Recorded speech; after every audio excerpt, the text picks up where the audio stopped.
A den is a prison, and Bunyan wrote most of the book in Bedford County Jail, having been arrested for his beliefs during the Great Persecution of 1660 to 1690. He shares the experience of prison with Cervantes, who had the idea for Don Quixote while incarcerated in La Mancha. Like so many novels that follow in this list, The Pilgrim's Progress blends fact and fiction. As well as being the record of Bunyan's dream, a well-known fictional device, it is also an archetypal tale, a quest, fraught with danger. Christian's pilgrimage takes him through the Slough of Despond, Vanity Fair, and the Delectable Mountains in a succession of adventures that keep the reader turning the page. With his good companions, faithful and hopeful, he vanquishes many enemies before arriving at the celestial city with the line that still reverberates through the English literary tradition, "So he passed over, and all the trumpets sounded for him on the other side." In Hollywood terms, the novel has a perfect arc. It also contains a cast of unforgettable characters, from Mr. Worldly Wiseman to Lord Hategood, Mr. Standfast and Mr. Valiant for Truth.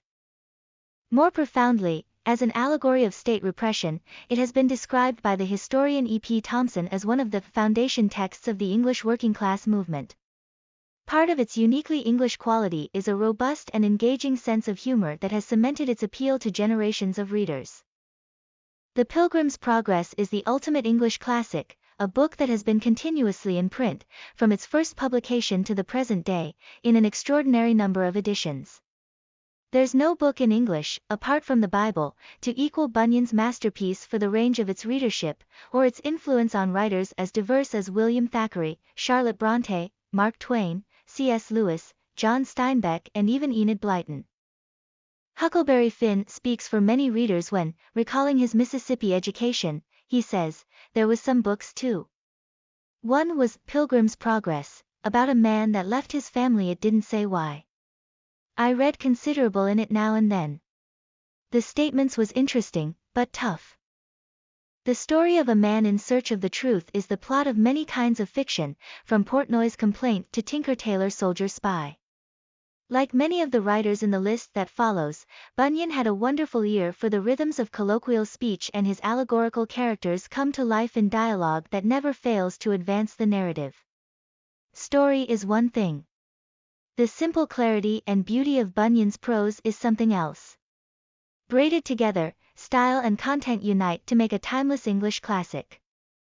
The Pilgrim's Progress, From This World to That Which Is to Come, was first published in Holborn, London by Nathaniel Ponder, a nonconformist, at the beginning of 1678 in an edition of 191 pages. It was an immediate success. A second edition appeared before the end of 1678, with many new passages, a third in 1679, and several subsequent editions before Bunyan's death in August 1688. The second part of The Pilgrim's Progress was published in 1684, with a second edition in 1686.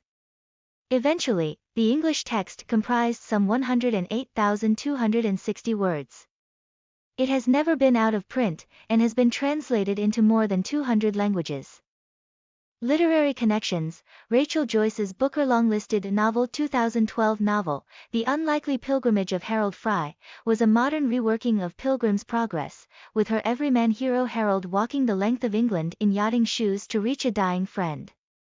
Like and subscribe my YouTube channel. Thanks for watching.